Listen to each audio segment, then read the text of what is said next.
전해드립니다. 평택시 포승읍 농가가 간척지 염해 확산으로 피해를 보고 있습니다. 경기도가 쓰레기와의 전쟁을 선포했습니다. 수원시가 불법 토지 변경 단속에 드론을 활용하면서 효과를 보고 있습니다. 안녕하십니까. YBC 뉴스 신세아입니다.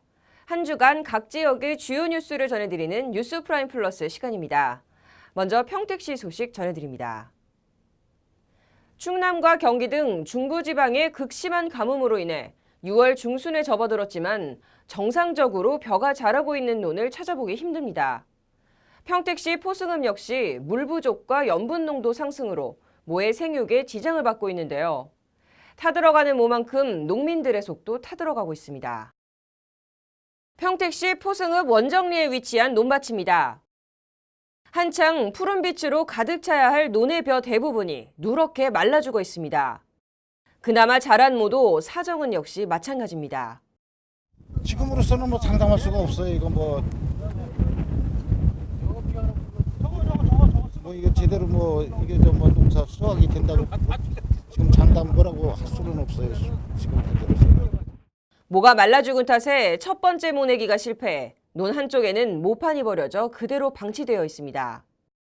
장기간 가뭄으로 인해 인근 농업용수원인 남양호의 수분이 증발하면서 갈수록 물이 짜지고 있어 제때 모내기가 이루어지지 않고 있는 상황.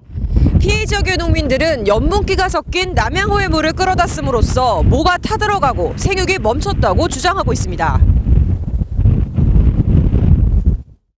농민들은 작년보다 상황이 더 나쁘다고 한탄합니다. 작년에도 그렇게 가버렸는데도 이 피해가 없었어. 여기까지 농사 짓는 중에 지금 처음 이런 거예요. 강석진 이장은 재이양을 해도 비가 계속해서 내리지 않으면 사실상 올해 농사는 끝났다고 봐야 한다며 농사를 이렇게 망친다면 피해를 최소화하기 위한 대책이나 행정적인 지원을 해줘야 한다고 주장했습니다. 평택시 농업정책과 관계자에 따르면 원정리 논밭의 연분 피해 면적은 약 40에서 50헥타르 정도. 피해 면적이 광범위한 탓에 살수차로 염분을 씻어내기엔 역부족이라고 말합니다. 그러면 그게 지금 살수차 물로는 감당이 안 되는 면적인가요? 감당이 안 되겠죠. 당연히 안 되겠죠.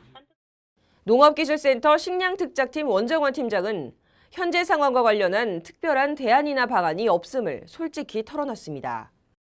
비가 오는 게 최고예요. 염류장에는 대안이 별로 없어요. 네. 왜냐하면 이게 날씨가 첫째 기상 때문이거든요. 양수기로 해가 물차를 한번 데리려고도 했었어요. 그런데 아까 말씀드렸잖아요. 그 방법 자체가 너무 좀 고루한 방식이다 보니까 농가에도 물차를 갖다 대도 의미가 없는 거예요. 벼는 지금 현재는.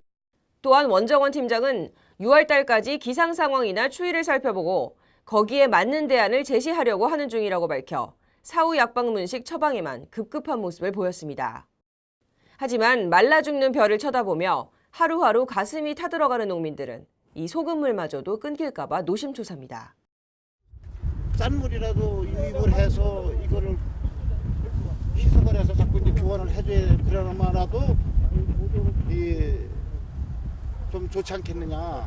마음이 많이 안 좋으시겠어요. 저 마음에 좀 타들어가고 지금 사실 입맛이 쓰죠. 지금 사실. 동구권 광역자원회수시설은 이천, 하남, 광주, 여주, 양평에서 발생하는 하루 평균 245톤의 생활쓰레기를 소각하는 시설입니다. 하지만 광역쓰레기 소각장 화재로 골머리를 앓던 경기도는 쓰레기 처리에 비상이 걸렸었는데요. 이웃 시군과 수도권 매립지 관리공사의 도움으로 근심을 덜게 됐습니다. 속수무책으로 쌓여가던 경기도 동구권 쓰레기. 처리 못한 생활쓰레기 4,000톤이 인근 임시쓰레기 적환장에 쌓여있는 상태입니다. 지난달 21일 소각장에서 화재가 발생해 가동이 중단된 것이 이유입니다.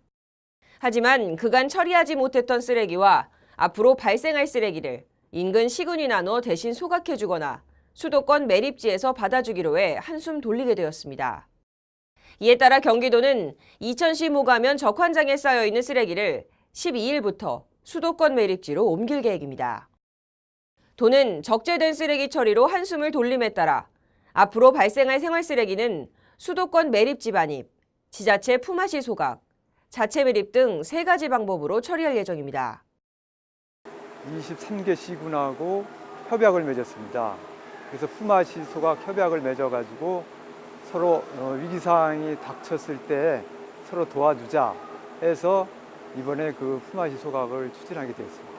그 보수하는 기간이 약 70일 정도 소요되고 있습니다. 그 기간 동안은 그 품앗이 소각이라든지 비상 대책을 처리를 해야 될 것 같습니다. 한편 평택시에서도 지난 3년여간 쓰레기와의 전쟁을 통해 지속적으로 분리수거 및 쓰레기 재활용에 힘써왔는데요. 최근에는 불법 투기를 근절하기 위해 무단 투기 신고 캠페인까지 벌이고 있습니다. 갈수록 늘어나는 생활 쓰레기와 더불어 쓰레기 불법 투기까지 지자체들은 넘쳐나는 쓰레기 처리에 골머리를 앓고 있습니다. 마지막 수원시 소식입니다. 수원시가 불법 토지 변경 단속에 드론의 장점을 활용하면서 톡톡히 효과를 보고 있습니다. 보도에 손지혜 기자입니다. 최근 지자체들이 각종 불법 단속에 드론을 활용하면서 효과를 보는 가운데 수원시 권성구가 지리정보 시스템과 드론을 접목한 토지조사 기법을 도입해서 불법 변경한 토지 소유자에게 취득세 1억 2,500만 원을 추징했습니다. 수원시는 지목 변경 여부가 실시간으로 반영되는 지리정보 시스템과 상공에서 촬영 가능한 드론의 장점을 활용함으로써 지난 1월부터 관내 토지 3만 8천 필지를 조사 중에 있습니다. 광대하거나 접근이 어려운 토지에 대한 조사가 사실상 어려웠습니다. 드론과 지리정보 시스템을 활용하면 손쉽게 조사될 수 있다는 점에 착안해서 이 밖에도 지목 변경이 의심되는 토지 10필에 대해 추가로 조사할 예정입니다. 한편 YBC 뉴스는 지난 9일에 우산시 완충녹지 훼손에 대한 기사를 다루었습니다. 우산시 내산미동 일대의 완충녹지 지대를 개인적으로 무단 사용함으로써 산림을 훼손한 경우를 적발한 뉴스였는데 이처럼 국유지 유용 등 불법 단속에 드론을 활용해 현장 조사의 효율성을 보다 높일 수 있을 것이라는 전망이 나오고 있습니다. 경기도가 다음 달 6일부터 우수 농산물 직거래 장터를 개장해 향후 5년간 정기적으로 운영할 계획입니다. 극심한 가뭄으로 인해 피해가 큰 농민들에게 작은 위안이 되었으면 하는데요.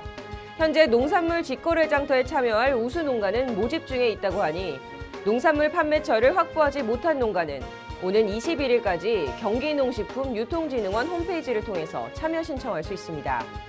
지금까지 뉴스 프라임 플러스였습니다. 시청해주셔서 감사합니다.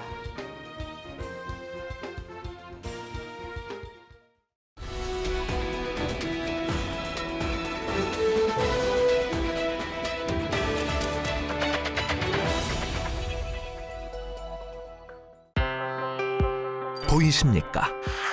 21세기 동북아 물류의 전초기지 평택항, 삼성 고덕산업단지, LG 진위 2산업단지 등 평택은 세계 인류 기업들과 함께하고 있습니다. 새로운 기회와 놀라운 변화, 생활의 감동이 전해지는 즐거운 발걸음. 평택이 시민과 함께 대한민국 신성장 경제 신도시로 더 새롭게 발전합니다.